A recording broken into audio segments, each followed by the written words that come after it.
দর্শক আপনাদের সবাইকে শুভেচ্ছা আমন্ত্রণ জানাচ্ছি প্রথম আলোর আজকের বার্তা কক্ষে। আপনারা এরই মধ্যে লক্ষ্য করে থাকবেন প্রতিদিনই নির্বাচনী প্রচারের উত্তাপ বেড়ে চলেছে। প্রধান প্রতিদ্বন্দ্বী বিএনপির বিরুদ্ধে সাইবার অ্যাটাক এবং ভুয়া প্রতিশ্রুতি দেওয়ার অভিযোগ এনেছেন এরই মধ্যে জামায়াত ইসলামী।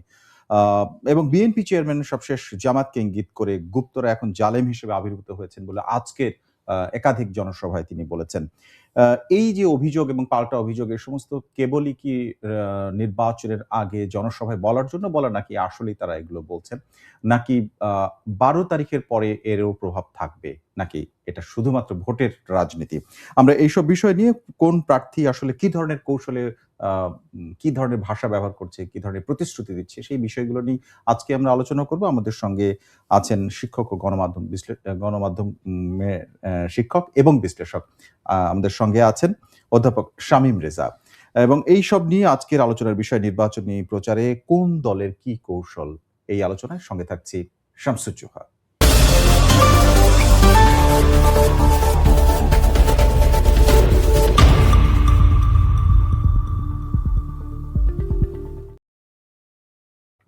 কোন দলের কি কৌশল? আমরা এই বিশ্লেষণটায় যাব। আজকে আমাদের অতিথি হিসেবে স্টুডিওতে আছেন ঢাকা বিশ্ববিদ্যালয়ের গণযোগাযোগ ও সাংবাদিকতা বিভাগের অধ্যাপক শামীম রেজা। আপনাকে স্বাগত।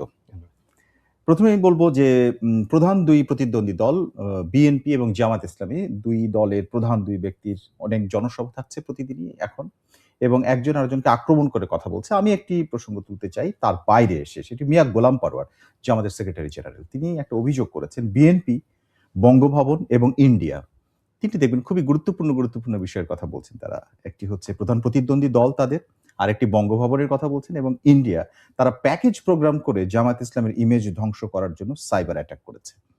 আমি এই বক্তব্যটা একটু বিশ্লেষণ আপনার কাছে জানতে চাই। অ্যাকাউন্ট হ্যাকের প্রসঙ্গে তিনি এই কথাটি বলেছেন। এবং আপনি এও জেনে থাকবেন দর্শকরা জানেন যে সাইবার অ্যাটাক করে বঙ্গভবনের একজন অ্যাসিস্ট্যান্ট প্রোগ্রামারকে আ কাজে লাগানো হয়েছে বলে তাকে আটক করা হয়েছে। তারপরেই এই বক্তব্য। আসলে একটা অ্যাকাউন্ট হ্যাকের জন্য এতগুলো সহযোগিতা প্রয়োজন হয় কিনা? এটার উত্তরটা এইভাবে দেওয়া যায় যে জি। যাদের অ্যাকাউন্ট হ্যাক হয়েছে হ্যাঁ। তারা আবার ৪৫ মিনিটের মধ্যে এটা পুনরুজ্জীবিত করতে পারলেন। তো প্রযুক্তিগতভাবে এটা আমার কাছে খুব বিস্ময়কর লেগেছে যে যেখানে আমরা এটা কারা করছে এবং এটার বিস্তৃতি সেটা রোধের জন্য প্রতিদিন আলোচনা করছি যে এটা প্রযুক্তিগতভাবে কি করে নিয়ন্ত্রণে আনা যায়। আর এই মুহূর্তে তো গণমাধ্যম সাক্ষরতার প্রচার চালিয়ে লাভ নেই। নিশ্চয়ই আপনি আগামী কয়েকদিনে খুব সাক্ষর হয়ে উঠবেন না বা সচেতন হবেন না।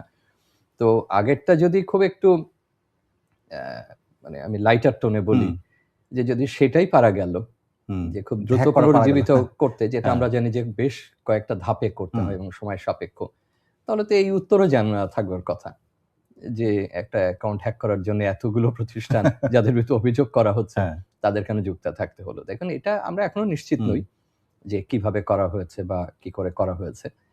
তো একটা বিষয় হলো যে প্রথমে যে পাল্টা অভিযোগগুলো করা হচ্ছিল এটা নির্বাচনের সাধারণ অংশ। এবং এটা আমার কাছে প্রথম দিকে খুব গুরুতর মনে হয়নি। আপনি লক্ষ্য করেছেন যে কেউ কারো নাম উচ্চারণ করছেন না। কোনো একটি দল। কোনো একটি দল। তো কোন একটি দল বাংলাদেশের ইতিহাসের বিষয় সন্ধিক্ষণে আমাদের সঙ্গে ছিলেন না। অত্যন্ত গুরুতর অপরাধ করেছেন একটি দল।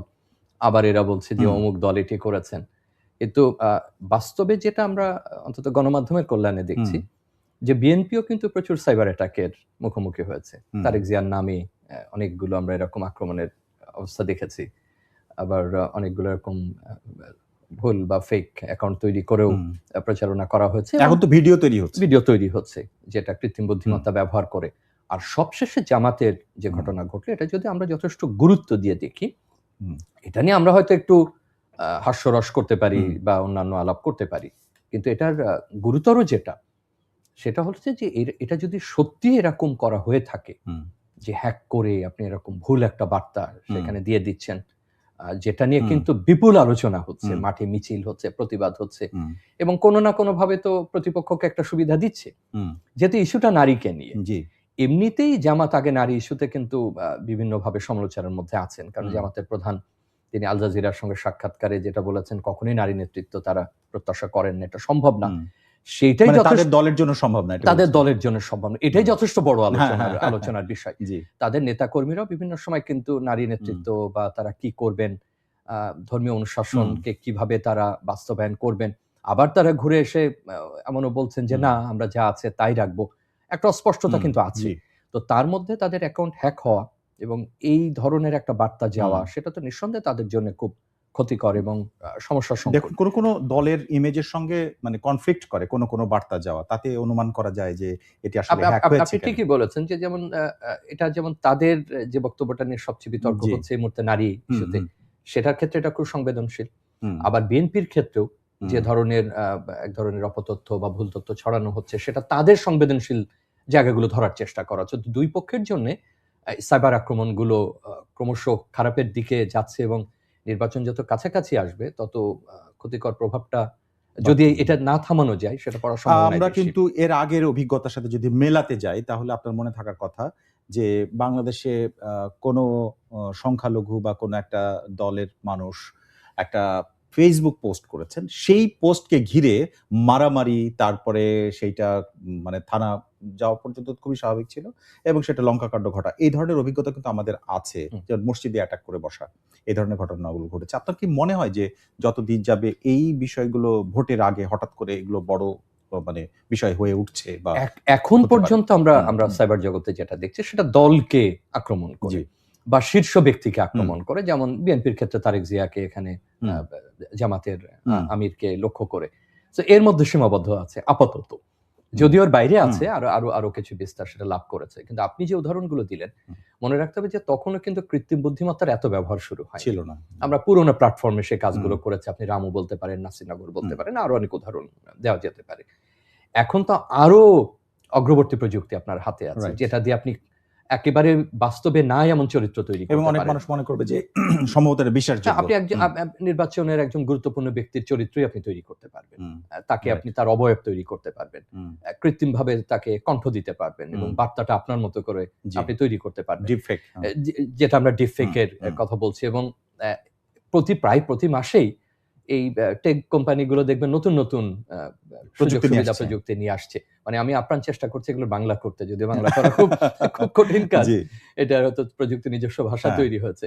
তো সেটা এখন পর্যন্ত আমাদের সামাজিক সম্পর্ক নষ্ট করতে হুম, পারে, অনিষ্ট করতে পারে বা আপনি যে পূর্ববর্তী উদাহরণগুলো হুম, দিলেন, এই পর্যায়ে নিতে পারে এমন ভিডিও বা বার্তা এখন পর্যন্ত চোখে হুম, পড়েনি আমাদের। হুম, কিন্তু সেটা যে কেউ করবার চেষ্টা করবেন না, এরকম তো নিশ্চিতভাবে আমরা কেউ হুম। বলতে পারছি না এবং সেটা তো অবশ্যই কিন্তু এর আমাদের মধ্যে জন্য ভালো আরেকটি অভিজ্ঞতা হবে না। আপনার আলোচনার মধ্যে সবগুলো প্রসঙ্গ এসেছে কিন্তু এর সাথে আরেকটি জিনিস এসে গেছে। সেটা হচ্ছে ইন্ডিয়ার সঙ্গে প্যাকেজ প্রোগ্রাম করে ইন্ডিয়ান অরিজিনেটেড একটা ভাইরাস দিয়ে জামাতের টুইটার অ্যাকাউন্ট হ্যাক করা হয়েছে।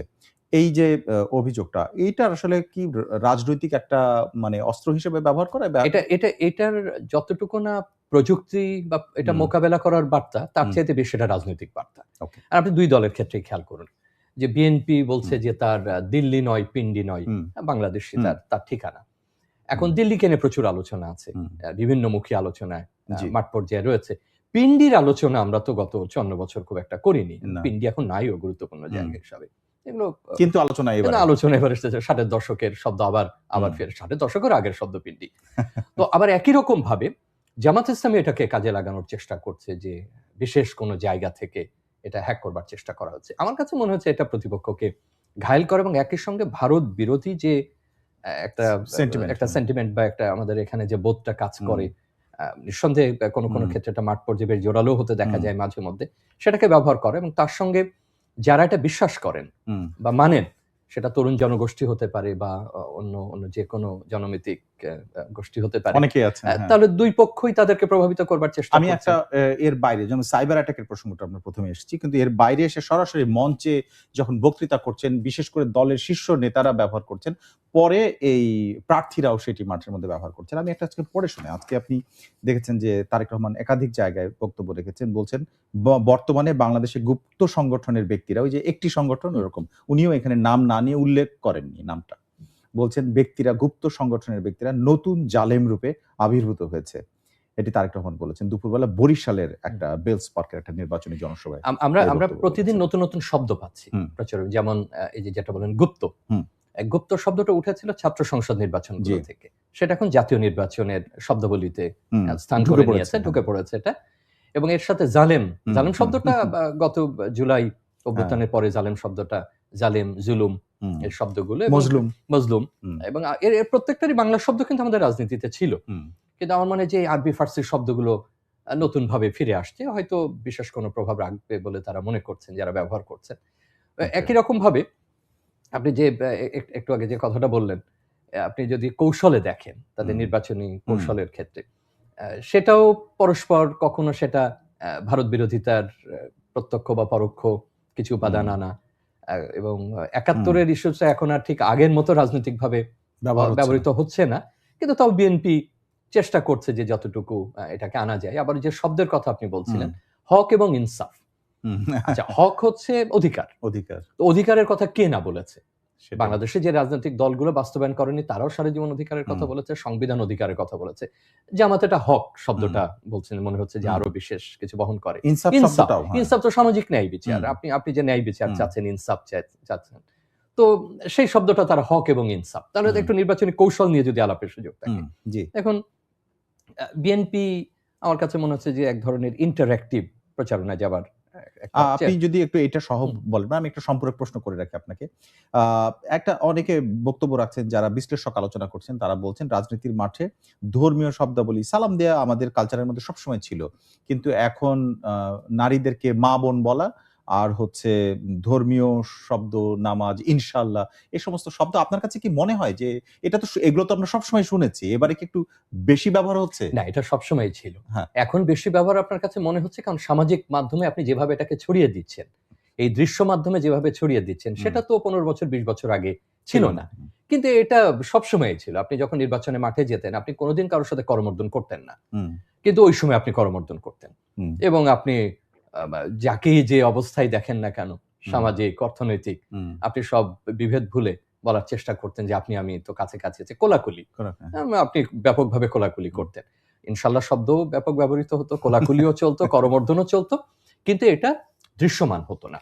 কিন্তু এখন আপনি দৃশ্যমান করছেন। এটা বিপুল পরিমাণে। আরেকটা হলো যেহেতু একটু আগে বললাম যে কিছু আরবি ফার্সি শব্দকে আমরা ধর্মীয় বিষয়ের প্রতিনিধিত্বশীল মনে মানে এটা করছি। আসলে করে কিনা? আপনার মানে ব্যাখ্যাটা জানতে চাই। মানে এই যে আরবি ফার্সি শব্দ ব্যবহার করার এটা আসলে উনি ধর্মী এবং উনার প্রতি আস্থা রাখা যায় এটা আসলে মানে প্রমাণ করে কিনা?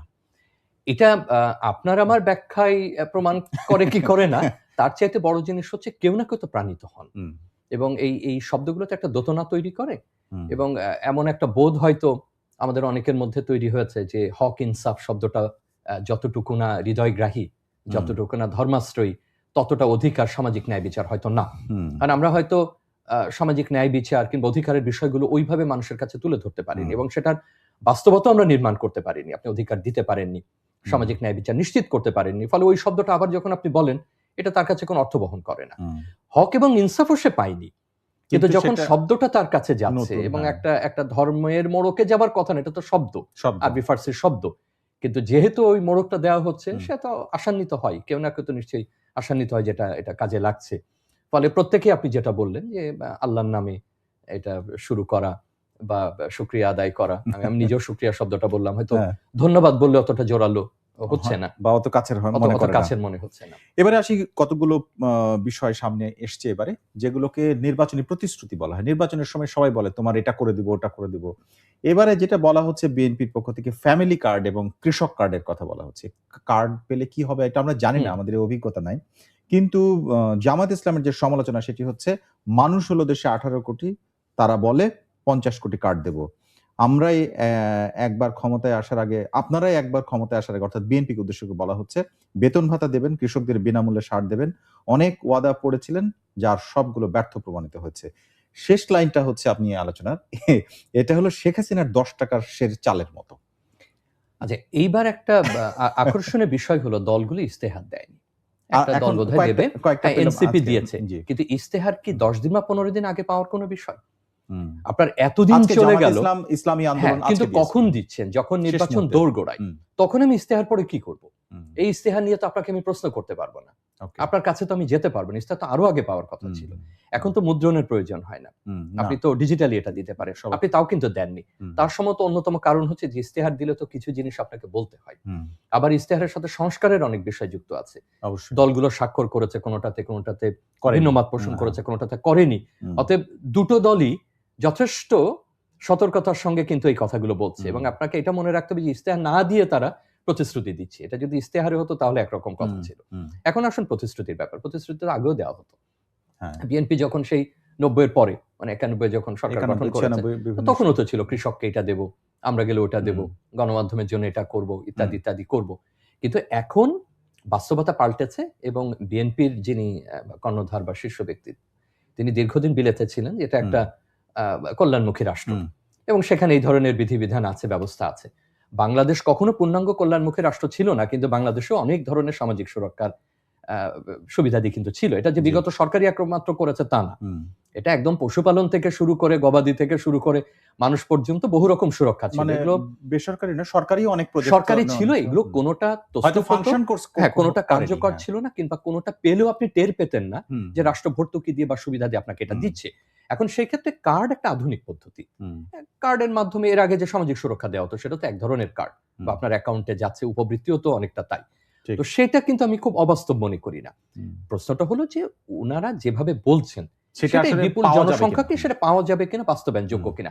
ফলে জামাতের এই প্রশ্নটা একেবারেই রাজনৈতিক প্রশ্ন। হুম, আবার জামাত যখন বলছে যে আমাদেরকে একবার দেখেন, হুম, এতদিন তো অমুক হুম, দলকে হুম, দেখলেন, একে দেখলেন, হুম, এবার আমাদেরকে একটু দেখেন। তো আমরা যখন বলছি আমাদেরকে দেখেন, কি দেখবো আপনাদেরকে?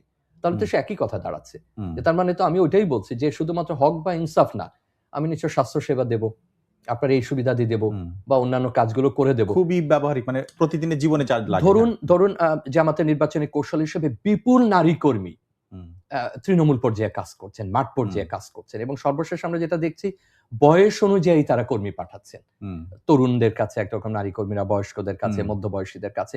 তো তারা যখন যাচ্ছেন তখন কি প্রতিশ্রুতি দিচ্ছেন?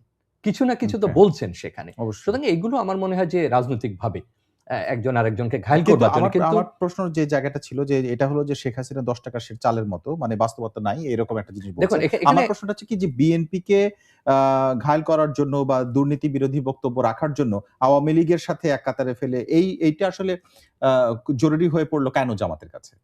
হুম, জামাত তার ইতিহাসের সবচেয়ে ভালো অবস্থায় আছে। আপনাকে হ্যাঁ, ২ ৩ টা জিনিস, বাংলাদেশের সময়ে, হ্যাঁ। বাংলাদেশের সময় না, তার হুম, আগের সময়েও। আচ্ছা। আপনি পাকিস্তানের সময় বা তারও আগে। কিন্তু হুম, আইয়ুব খানের সময় ২ বার নিষিদ্ধ হয়েছে। বা হুম। বা কাজেই বাংলাদেশেও সে নিষিদ্ধ হুম, হয়েছে। তার বিভিন্ন রকম ঐতিহাসিক দায়ী, তাকে কর্মকাণ্ডের কারণে, কর্মকাণ্ড হ্যাঁ। তাকে বহন করতে হয়, হুম, সমালোচনায় পড়তে হয়। কিন্তু এখন আপনি ২ ৩ টা জিনিস যদি খেয়াল করেন, যে এক হলো তার কিন্তু ৭১ এর বিতর্কটা অত বেশি তাকে এই মুহূর্তে মোকাবেলা করতে হচ্ছে না। হচ্ছে না। ২ হলো গণমাধ্যমে সে প্রায় অন্য দলের মতো সমান সুযোগ পাচ্ছে। হ্যাঁ, একই রকম মানে ট্রিটমেন্ট পাচ্ছে। কাভার পাওয়া যেটাকে, কভার পাওয়া। হ্যাঁ। আপনি কভারেজ বলেন, ট্রিটমেন্ট হুম, বলেন, হুম, একই রকম শিরোনাম পাচ্ছেন, জায়গা পাচ্ছেন, হুম, সময় পাচ্ছেন। রাইট, যেটা হয়তো বিএনপি ঐতিহাসিকভাবে পেয়েছে। পেয়েছে। তো এই যে তার যে সুবিধা, হুম, সেই সুবিধাটা তো সে কাজে লাগাতে চাইবে। হুম, এবং বিভিন্নভাবে সে কাজে লাগাতে চাইছে এটা। সেটা এখন আপনি যেটা বললেন যে শেখ হাসিনার সময় যে নির্বাচন, সেটা একমুখী নির্বাচন। হুম। এই নির্বাচনে কে ৳১০ বলেছেন, ৳২০ বলেছেন, সেটা তো তার তো কোনো প্রতিদ্বন্দ্বিতাহীন একটা হুম। নির্বাচন। সেটাতে ওইটা আনার উদ্দেশ্যই ওইটা, যে এরাও একই রকম, অথবা আমাদেরকে দেখো, এবং তার তো অন্যতম একটা বড়। এখন পর্যন্ত মানে অতীতের যে আমাদের নির্বাচনগুলো, মানে আমাদের স্মৃতির মধ্যে যে নির্বাচনগুলো আমরা দেখেছি সেখানে আ আওয়ামী লীগের প্রতিদ্বন্দ্বী দল হিসেবে বিএনপি সামনে থাকতো, কিন্তু তাদের সাথেই জামাতকে আমরা দেখেছি। এখন তারা প্রতিদ্বন্দ্বী, মানে হুম। দৃশ্যপটটা চেঞ্জ হয়ে গেছে। আপনার কাছে মনে হয় না যে ওই অর্থে যদি আমরা বিবেচনা করি এটাও কি একমুখী নির্বাচন নয়? মানে সেটা বিবেচনা করার জায়গা আছে কিনা? আপনি আপনি যদি এখন একটা আ গণতন্ত্রের ফ্রেমওয়ার্ক এর মধ্যে এটাকে হুম, ফেলেন, তাহলে এটার উত্তর একরকম হবে। আচ্ছা। আর আপনি যদি এখন বাস্তবতার নিরিখে চিন্তা করেন যে বিপুল মানুষ অংশগ্রহণ করছেন, হুম, তারা নির্বাচনে ফিরে আসছেন। হুম, একটা বিরাট জনগোষ্ঠী নির্বাচন থেকে বাইরে ছিলেন। হুম, তারা ভোটই দিতে হুম, পারেননি।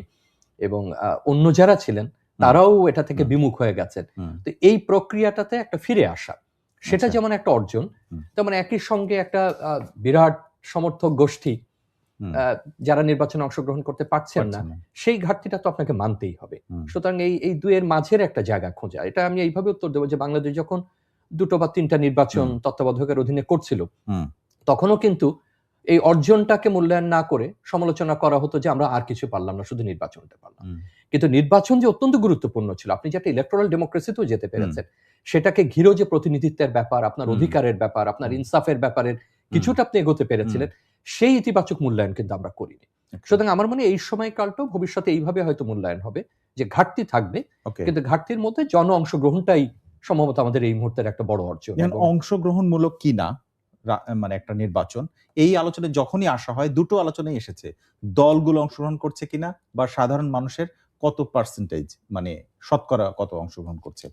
আমি এর বাইরেও তো একটা জিনিস দেখছি যে দেখুন যে আওয়ামী লীগের কার্যক্রম নিষিদ্ধ, কাজে তারা অংশগ্রহণ করতে পারছে না, তারা নির্বাচনী মাঠে নাই।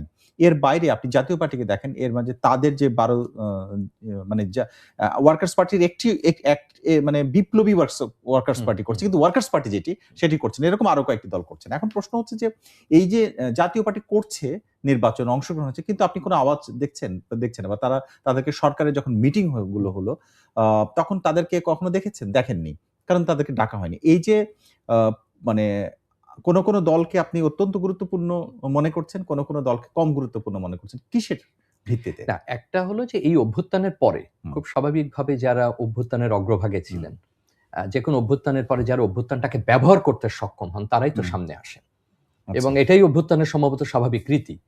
আপনি ইরানের কিন্তু এটা উচিত কিনা, মানে আমার প্রশ্ন, আপনি কিন্তু একটা শব্দ ব্যবহার করলেন যে যারা অভ্যুত্থানটাকে ব্যবহার করতে পারে।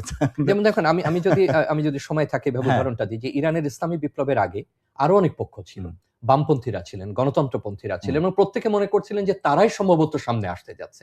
ইসলামপন্থীরা এটা পুরোটাকে ব্যবহার করতে সক্ষম হলেন, কাজে লাগাতে সক্ষম হলেন, বাকিদের কোনো অস্তিত্বই থাকলো না। তাদের নামও আজকে অনেকে এই প্রজন্মের যারা হয়তো রাজনীতিবিদরা তারা হয়তো জানেন না। তো একই রকম ভাবে এটা যারা ব্যবহার করতে পেরেছেন তারা সামনে এসেছেন। জাতীয় পার্টিকে তারা মনে করেছেন আগের যাদেরকে আমরা সরিয়ে দিতে পেরেছি তাদের একটা অংশ তারা। সুতরাং পুরোপুরি না হলেও সেই ধরনের একটা পার্সোনা নন গ্রাটার মতো একটা অবস্থা আমরা তাদেরকে দাঁড় করিয়েছি, এবং তাদেরকে সংস্কারের আলোচনাতে আমরা ডাকিনি, অন্যান্য কোনো ক্ষেত্রে ডাকিনি, কিন্তু তারা আছেন, তাদের কার্যক্রম নিষিদ্ধ না, বা তারা এটার বাইরে যাননি।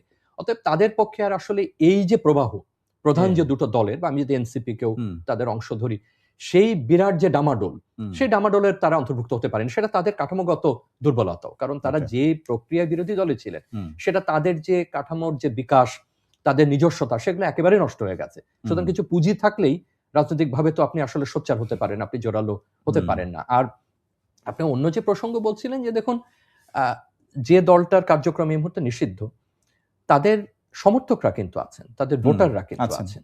আমার মনে হয় যে আমাদের এইটা একটা গুরুত্বপূর্ণ পর্যবেক্ষণের জায়গা হবে, যে কোনো ভোটার, যে কোনো নাগরিক কতটা নির্বিঘ্নে ভোট দিতে পারছে। এখন আপনি যদি দায়ী নেতা কর্মীদের মতো, বা যারা অভিযুক্ত, যারা বিচারে আছেন, বা আরো হয়তো ভবিষ্যতে হয়তো এই জালের মধ্যে যারা আটকা পড়তে পারেন, তার বাইরেও তো কোটি কোটি সমর্থক আছেন, কোটি কোটি ভোটার আছেন, নিঃশব্দ ভোটারও থাকেন, যিনি কোনো কিছুর মধ্যেই ছিলেন না, কিন্তু হয়তো তিনি মনে করেন যে এই দলটাকে তিনি পছন্দ করেন। সুতরাং তারা কতটুকু এই নির্বাচনে অংশগ্রহণ করতে পারবেন, ভোট দিতে পারবেন, সেটাও কিন্তু গুরুত্বপূর্ণ। এবং একই সঙ্গে আমাদের এখানে এটা খুব দুর্ভাগ্যজনক যে আমাদের সংখ্যালঘু শব্দটা ব্যবহার করতে হয়, কিন্তু বাস্তবে যদি ধর্মীয় বিবেচনায় বলেন, আপনি এথনিসিটি থেকে বলেন, ভাষা বলেন, জীবন আচরণের বলেন, আমাদের তো করতেই হয়, সংখ্যালঘু আছেন, তারাও কতটা নির্বিঘ্নে এই ভোট দিচ্ছেন বা অংশগ্রহণ করতে সক্ষম হবেন, সেটাও কিন্তু আমাদের অংশগ্রহণের একটা বড় অংশ বলে আমি একটা জরিপ হাজির করতে চাই আপনার কাছে। আজকে প্রকাশিত হয়েছে সিআরএফ, এটি হচ্ছে কমিউনিকেশন অ্যান্ড রিসার্চ ফাউন্ডেশন, এবং একই সাথে Bangladesh election and public opinion studies, এরা দুইজন মানে দুটো সংগঠন একসাথে একটা সার্ভে করেছে। সেখানে বলা হচ্ছে এই যে কার্যক্রম নিষিদ্ধ দলটি, তাদের ৯০% বেশি, মানে জরিপে যারা অংশ নিচ্ছে তাদের ৯০% বেশি বলছে এই আওয়ামী লীগের যারা ভোটার, তাদের ৪৮% বিএনপিকে ভোট দেবেন।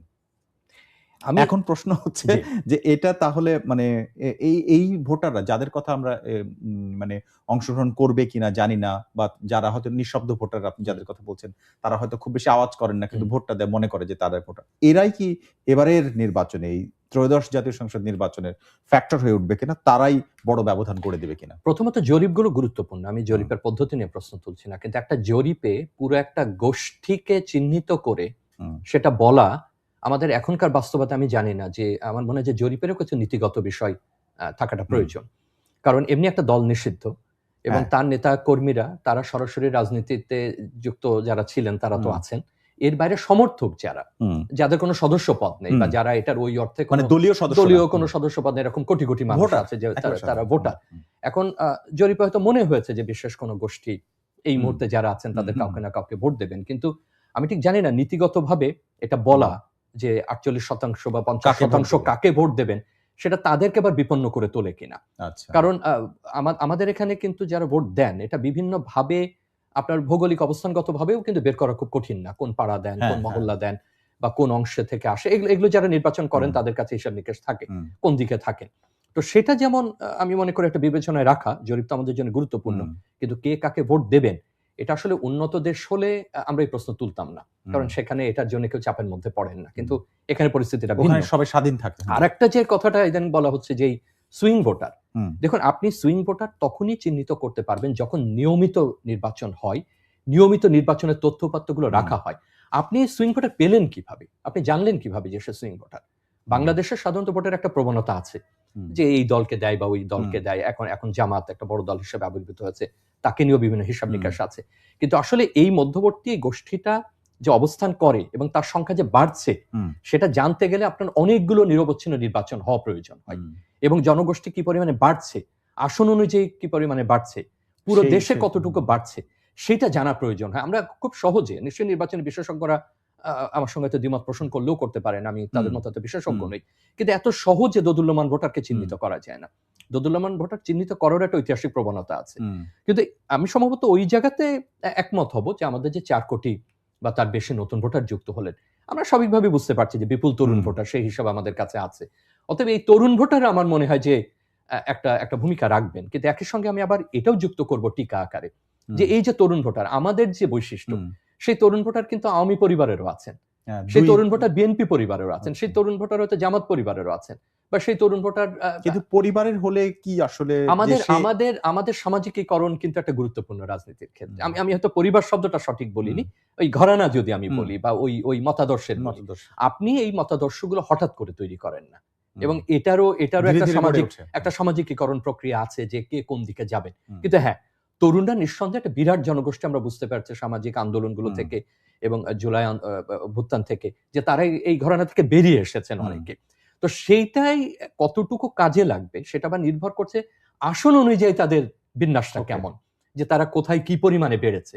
অর্থাৎ বিএনপির এই তরুণ ভোটার যাদেরকে দোদুল্যমান বলছেন, তারা ওই দিকে কতটুকু বেড়েছে, বা পুরনো দলের ক্ষেত্রে তারা আছেন কিনা, ধর্মাশ্রয়ী দলগুলো বা ইসলাম পছন্দ দলগুলোর ক্ষেত্রে তারা কতটা সমর্থন দেবেন, সেই বিষয়গুলো আমাদের বিবেচনায় রাখা প্রয়োজন। আমরা শেষের দিকে আমি একটু, আপনি একটা প্রসঙ্গ তুলেছেন আজকে যে ইশতেহার প্রশ্ন, যে দল কয়েকটা ইসলামী দল, মানে জামাত ইসলামী সহ 3টি দলের আমরা পেয়েছি, সেই প্রসঙ্গে যাব। মাঝে একটা ছোট্ট সংক্ষিপ্ত উত্তর চাই আপনার কাছে। সেটি হচ্ছে আওয়ামী লীগের নেতারা কয়েকটি, সেটা হচ্ছে মাদারীপুর 1 আসন যেটি, সেখানে শিবচরের আজকের একটি উঠোন বৈঠকে একটি ঘটনা ঘটেছে। সেখানে জয় বাংলা জয় বঙ্গবন্ধু স্লোগান দিয়েছেন, কিন্তু তারা আবার বলেছেন যে ধানের শেষে ভোট চান তারা, এরকম সরাসরি। এটা এমনিতেই কয়েকজন দাঁড়িয়েছেন, তাদের সম্পর্কে গণমাধ্যম আগে বলেছিল, এগুলো প্রচুর রিলে দেখছি বা সামাজিক মাধ্যমে ছড়িয়ে পড়ছে। দেখুন, এখন কোন কোন জায়গায় এমন হতে পারে, আমি এটা ধারণা করে বলছি, যে তাকে তার দলীয় আনুগত্যও ধরে রাখতে হচ্ছে, প্রকাশ করতে হচ্ছে,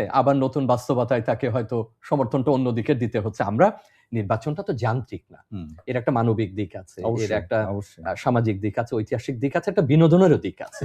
তো সেটাও বলে গেলে চলবে না যে নির্বাচন কিন্তু আমাদেরকে বিনোদনও দেয়।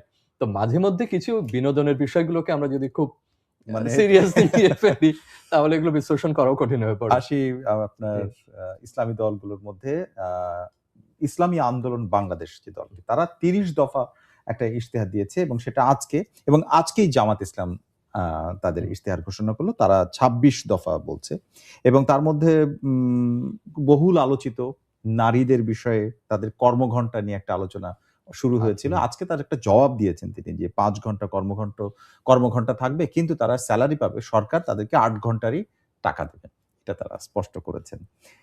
অন্যদিকে শরিয়া আইনের ব্যাপারে তারা কিন্তু কোনো কথা বলেননি, তারা এই ব্যাপারে চুপ ছিলেন, কিন্তু ইসলামী আন্দোলন তার সমালোচনা করেছে, এবং তারা নিজেরা শরিয়া আইনের প্রাধান্য থাকবে সেটা উল্লেখ করেছে। এই যে পার্থক্য, এই দুটো নিয়ে একটা মন্তব্য চাই আপনার।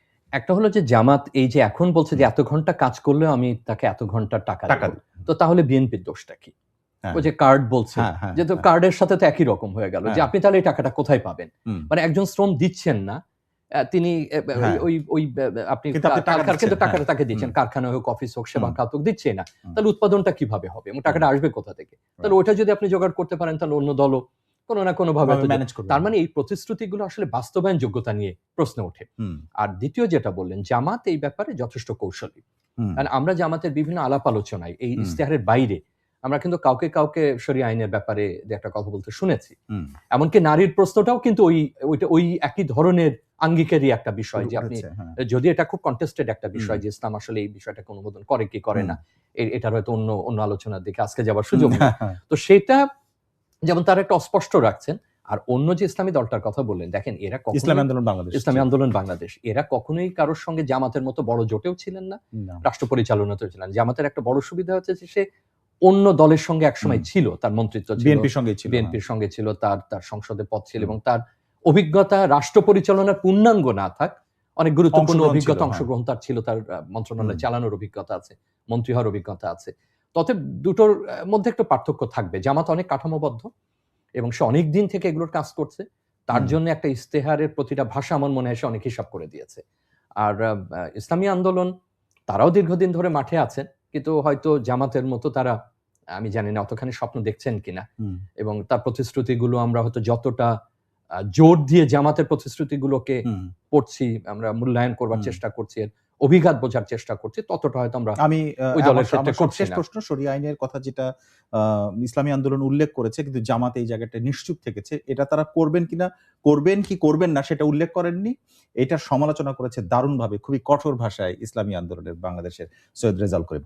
এখন তিনি আরেকটি কথা বলেছেন, একটা অভিযোগ করেছেন, জামাত ইসলামের নেতারা ঢাকায় যুক্তরাষ্ট্রের দূতাবাসে গিয়ে জঙ্গি হিসেবে উপস্থাপন করেছেন ইসলামী আন্দোলনের নেতাকর্মীদের। এই বিষয়েও তিনি আমাদেরকে উগ্রবাদী বলেছে, আমাদেরকে মানে ইসলামী আন্দোলন বাংলাদেশকে, এই কথা তিনি বলেছেন।